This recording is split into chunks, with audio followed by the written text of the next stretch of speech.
টেকসই গণতান্ত্রিক বাংলাদেশ গড়তে জাতীয় ঐক্য গড়ে তোলার বিষয়ে একমত হয়েছেন ইসলামী আন্দোলন ও বিএনপি। এছাড়া দ্রুত সময়ের মধ্যে নির্বাচন অনুষ্ঠানের বিষয়ে দল দুটির মধ্যে কোনো মতপার্থক্য নেই বলেও জানান দুই দলের নেতারা। সোমবার ইসলামী আন্দোলন বাংলাদেশের কার্যালয়ে দলটির আমির মুফতি সৈয়দ মোহাম্মদ রেজাউল করিমের সাথে বৈঠক করেন বিএনপি মহাসচিব মির্জা ফখরুল ইসলাম আলমগীর।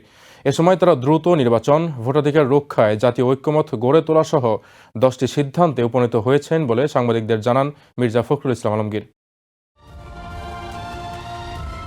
বিগত জোট কিংবা যুগপৎ আন্দোলনে না থাকলেও বিএনপির সাথে 2024-এর 7 জানুয়ারির নির্বাচন বর্জন করেছিল ইসলামী আন্দোলন বাংলাদেশ।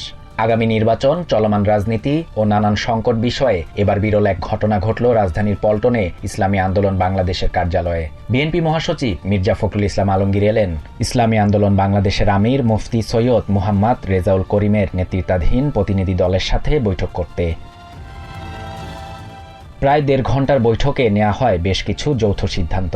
বিএনপি মহাসচিব মির্জা ফখরুল ইসলাম আলমগীর জানান, দুর্নীতিবাজ, সন্ত্রাসী, খুনি ও টাকা পাচারকারীদের দ্রুত বিচারের আওতায় এনে দৃষ্টান্তমূলক শাস্তির ব্যবস্থা করা সহ ভোটাধিকার ফিরিয়ে আনার সিদ্ধান্ত হয়েছে। ইসলামী আন্দোলন বাংলাদেশের আমির মুফতি সৈয়দ মুহাম্মদ রেজাউল করিম জানান, তার দল মনে করে 6 মাস থেকে 1 বছরের মধ্যে জাতীয় নির্বাচন সম্ভব। আর 1 বছরের মধ্যেই সুন্দর একটা জাতীয় নির্বাচনের ব্যবস্থা করবে, এটাই আসলে মূলত আমাদের কথা।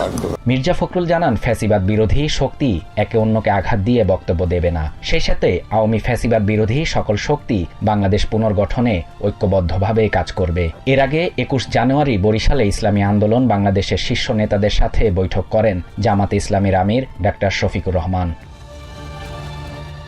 শাহরিয়ার শাফাত, TVN 24 news desk. New York থেকে সম্প্রচারিত TVN 24 টেলিভিশন বিশ্বজুড়ে বাঙালির কণ্ঠস্বর।